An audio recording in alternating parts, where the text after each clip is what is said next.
Hi, everybody. Welcome to Decoding Your Superpowers. We are going to dig into another level of categories of somebody's strengths report. And I'm Teresa Lisum with my delightful friend and fellow coach, Linda Karchner. Welcome, Linda. Thanks so much for Good to be joining here. me here every week. We jump on every week so we can share what we feel are some awesome insights that we are learning and want to share with other people. So we're going to just kind of talk a little bit about the assessment itself. I'm going to turn that over to Linda, and then we're going to dig into something slightly different today. So Linda, please take it So, away. in case you don't know, the Clifton Strengths Assessment is an online assessment that you take. It will give you your 34 strengths in your own unique personal order.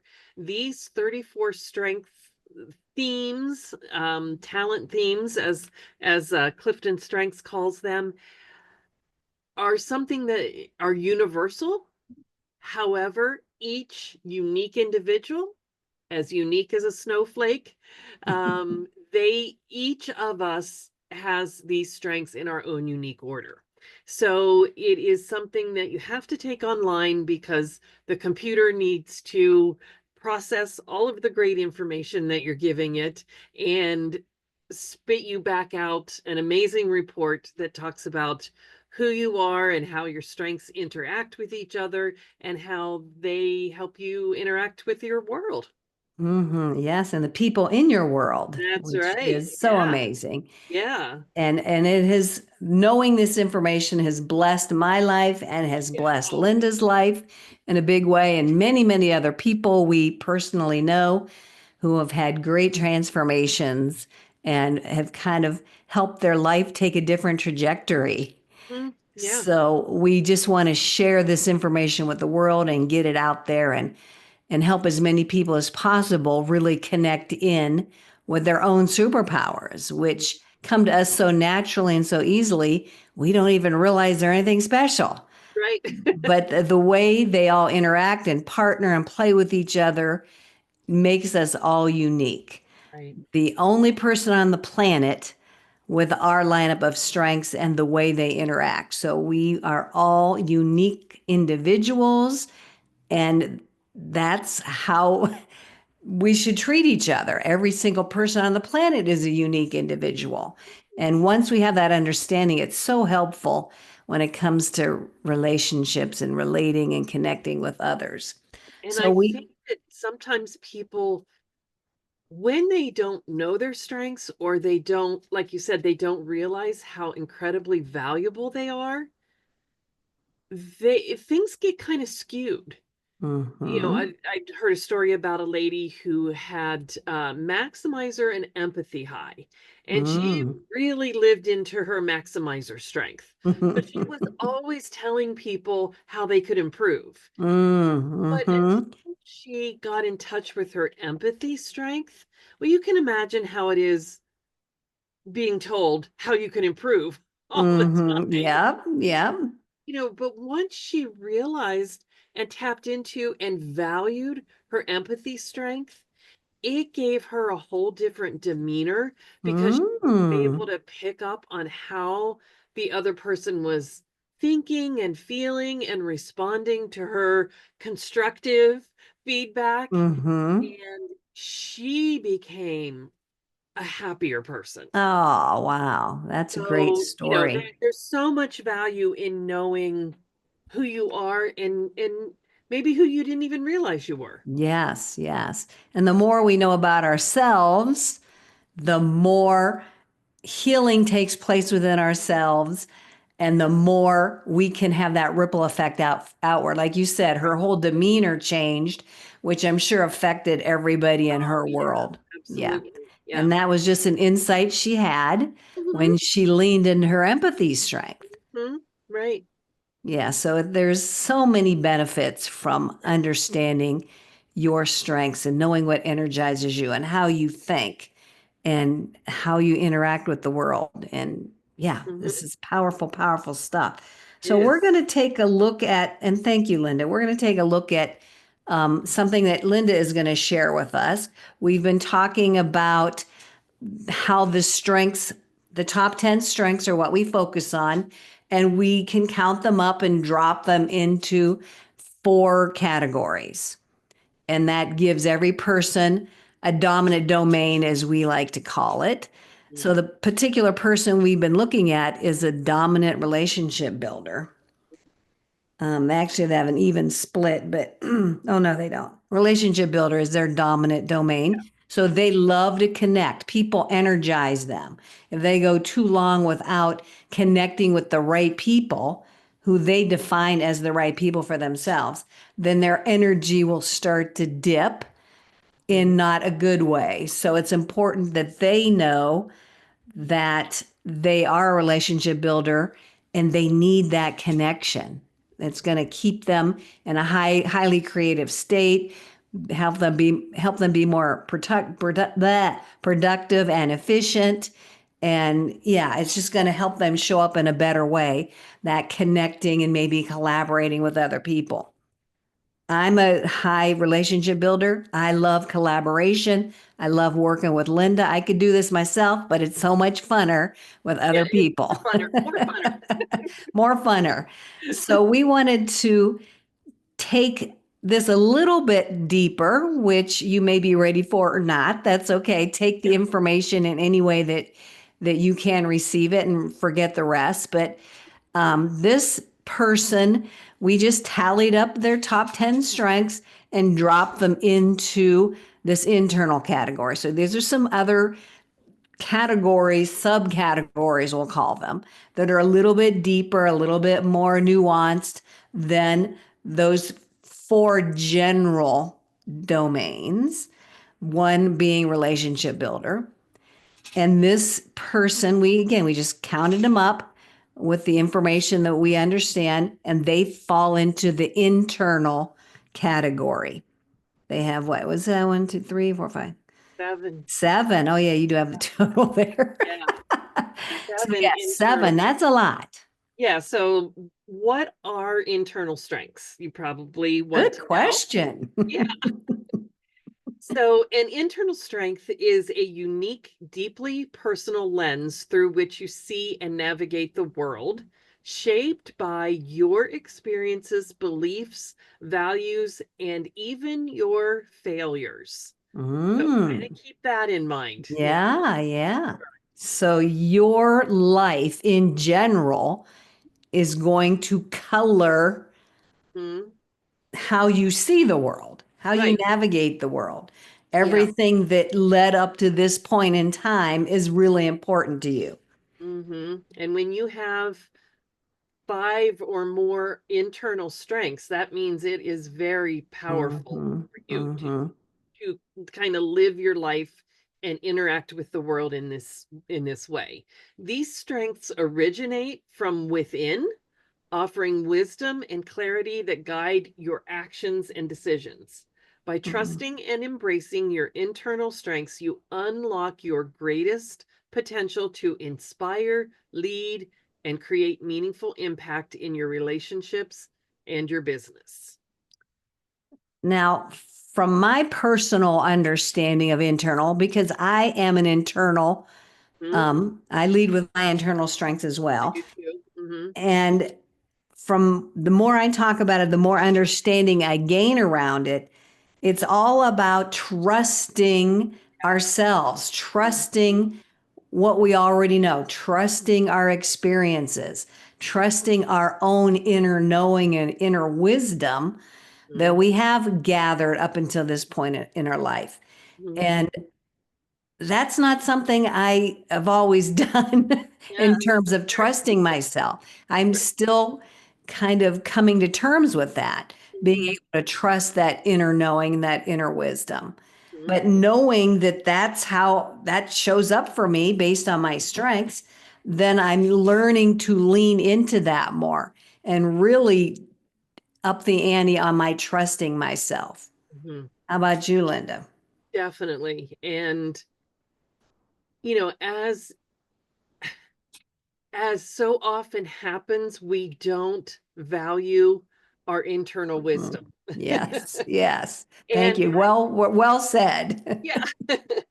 And I found that for myself, as I was learning more about the internal and external strengths, I was, and I have 6 internal strengths. I was putting more emphasis on my external strengths. I don't lead with them. It's not that I can never use them, but when I try to lead with my external strengths, I get analysis paralysis. Yes, yes, yes. And I've always done that. I've always, because I have a high input, which I know you do too, Linda, I'm always looking for an outside confirmation or validation or the Right. next best thing, or I just need one more bit of information, then I'll be fine. Right, And shiny so object. I've done that for my whole life Yeah. up until when I learned about internal, like, oh, I am internal. Then Mhm. maybe I need to start looking to all of that wealth of knowledge that I've accumulated over the years. That maybe we are our own experts Yes, yes. because of what we have learned and experienced through, there's value in our failures and our successes and what we've Hmm. learned from them. And I was, this is a real example. I was in sort of a holding pattern as I was trying to um promote a coaching course at our local church. And I kept thinking, I was listening to books, audiobooks, and Hmm. taking all these experts' information in. And I had a coaching session with that I was the coachee with our coach and mentor, Eddie Villa. And he helped me to see that I was not valuing my internal strengths, my communication, my intellection, my learner. So as I focused on those, the things that I have learned, communicating that to people. I was telling Teresa in our mastermind a little bit ago, I have created 4 or so little announcements to promote this coaching course to help people in our church to get in touch with their gifts and their talents that they can use for the greater good, for the kingdom of God and for our church. So it was for me a personal success story. By focusing on my internal strengths, I was able to get some things done that I needed to do and wanted to do. Yeah, instead of spinning your wheels Yeah, and keep looking for, like I said, some outside external confirmation and validation to like, mm, oh, okay, you're good now, you can proceed. right. Whereas you had to stop and realize, oh, yeah, no, I have enough within me that I can decide for myself what could be some action I could do, Mm-hmm. take for myself. So yeah, that is fabulous. And another example, so I'm just going to reference back to this particular person. So Mm-hmm. this person might be really stressing if this person is doing what we've done and just keep looking for outside sources before we make a decision, before we take action, before we implement. And maybe they're just frustrated. They feel stuck and they're spinning their wheels as well. But if they understand and somebody such as myself or Linda presented to them, oh, maybe think about accessing your own internal wisdom and move from that and then, reassess down the road or whatever. And it might decrease the stress that this person might be having. Yeah, yeah. And I know with this person, they spend a lot of time in their context, which Mm, is how the past sort of influences, is a blueprint for the present. And that can be, that's actually an external strength. And by yeah. doing that, it causes a lot of relationship issues. So if they were leading instead with one of or several of these internal strengths that are in their top 10 for them personally, I think it might be a much better outcome for their relationship. Yeah, the relationships are our lives, basically. We Oh, live in absolutely. relationship with other people. And to have this information to help us navigate, Mm-hmm. sorry, I'm turning off my phone, help us navigate those relationships in a better way. Right. I mean, right then, and that is enough to want to take this assessment and learn more about your own strengths just because of those relationships. Sometimes I think we think how heavily we are invested in relationships, Hmm. and anything that can help improve close relationships, work relationships, family relationships, personal friend. Why not? Why not bring that into our repertoire of tools and resources that we have? Right. Oh, yeah, Mhm. absolutely. Because it can impact, yeah, and I think you said this earlier, it can impact so much knowing our own strengths, realizing that other people have strengths and they may not be the same as ours. Yep, And so maybe exactly. that is what's causing some friction, whether it's a Hmm. coworker or a child or a spouse.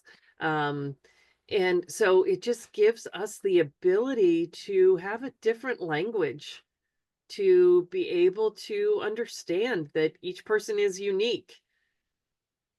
Can you share, Linda, about someone that you know recently that were speaking your strengths language Yeah. and how fun that was for you to hear that? Right. Yeah. And So you didn't my even prompt them. They just No, started. exactly. So my son and his fiance, I was talking to them on the phone, and she's been working hard, a lot of overtime, and she was talking about how important it is for her to do her job and get these things done and to help out other people in the office to make things sure things are flowing smoothly. And my son said, "Yeah, that's your responsibility strength." And I'm like, "Yes." Yeah, that is They're so speaking cool. the language. Yes. So it's helping them Yeah, absolutely. navigate their relationship Mhm. because they do have a common knowledge base and a common language to Yeah, speak yeah. about these things.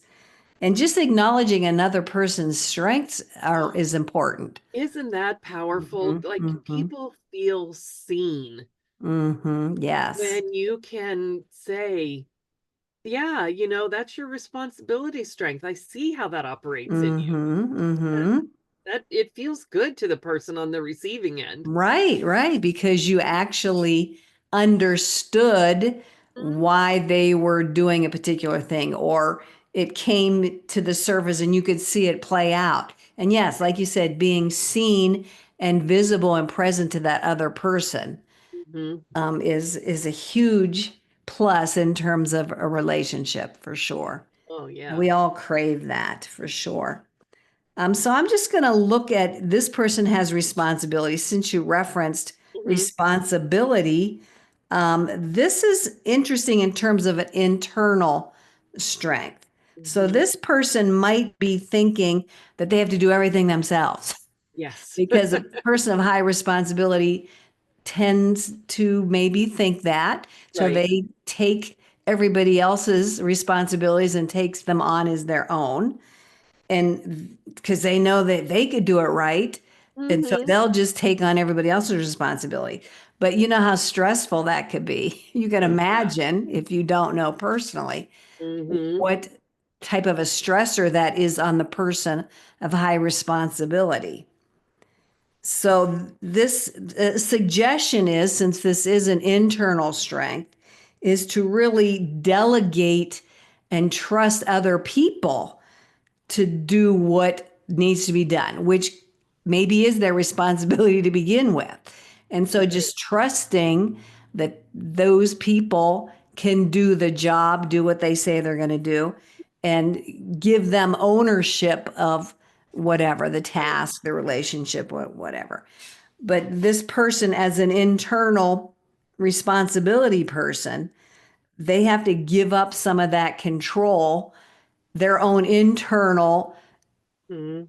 trust in themselves. They're like, I know I can do this. Right. And I could probably do it better, but give it over to the other person and allow that other person to feel that sense of accomplishment and responsibility and, um, feel good about themselves.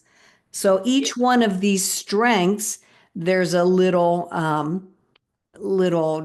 action descriptor belief around each one of these. Mhm. So that could be huge to a high responsibility person to Absolutely. feel like, oh, I can turn this over to somebody else and trust. I'm trusting myself to trust them. Does that make sense? Like I'm Right, trusting right. myself to give over control and allow them to trust themselves. So that could be a good way of taking some of that stress off of somebody's plate with high responsibility if they have this information. Right. And it might not be easy, but it's definitely worth trying. Mhm. Maybe one of those things that takes a little bit of practice. Correct, correct. And you'd want to practice on a really small Hmm. idea, something that's not going to be too emotionally charged. So you Right. always want to start small, get some Mhm. practice, and then move on to something a little bit more substantial. So I'm just looking at some other internal strengths here we could talk about. Let's say empathy is not internal. No. Let's see, positivity, where I just saw that. I'm just looking through some of our notes that we worked. Right. Oh, it was here and then it disappeared. I see it Relate. on mine. Go ahead. Do you see it? Yeah, positivity is best There used it to is. uplift others by embracing and respecting their emotions authentically. So, authentically is important. It's not Mm-hmm. that you're just like paying lip service to it. Mm. So, respecting their emotions, but it's unhelpful if you have the belief that negativity is a failure and I need to fix that immediately. It's sometimes when you have positivity high, it's uncomfortable to sit in a space of negativity. I And will vouch for that. yeah, you want to fix it. So, Yes. a more helpful belief is respecting emotions creates space for authentic positivity. Mm. And I think that is so powerful. And positivity is number 11 for me. So, I'm right in there. I Yeah. get Yeah. it. And then the call to action is allow someone to express their challenges before offering encouragement. Mm. So Don't don't fix it right I was away. just going to say, don't jump right in and try to flip that switch for them. Right, right, Acknowledge what they're sitting in, let them sit there for a while, and then maybe offer, oh, are you ready to maybe step out of that? I can help with that. I can help you step out of that and see the glass as being half full instead. right, right. I, Sometimes us positivity people, we just jump right in, whether we're Mhm. invited to or Right. anybody Let me wants fill us up your to. glass. Yeah, Let exactly. me And well, fill no, up I don't your want my glass. glass filled right now. Thank you. I want it empty for a little bit. Right. So we do have to remember that ask the person on the receiving end if they want to receive what we have to offer. Hmm. Yeah. Yeah. So we do have to jump off here, Linda. Yes. Yeah. It's Thank you always so fun much. though. I so appreciate this graph, this chart. I absolutely love this. It makes it a lot easier for me to even keep That's track of what this person that's has to my offer the arranged world. work. I Yeah. like making charts that make it easier for me to see the big picture. Yeah. Thank you so much. So I hope that everybody viewing is starting to get some ideas as to why it is empowering to Yeah. know ourselves better and really help those around us understand us and we understand them. And it's just going to really create, again, that positive ripple effect out into the world where we're all allowing our each of us to shine in our own strengths. And that's Yes. only good for the world for sure. Absolutely. So thank you so Well, much, thank Linda. So you. appreciate you. I love when we do this. Thank Yeah, you to everybody who is viewing. If you have any questions, if you want to connect with me or Linda, please feel free to reach out. If you have a report you want us to look over, yeah, that would we be would fun. love to do that for you. Yeah. Okay, my friends, thank you so much. We'll see you Bye, the next everyone. time. Bye bye.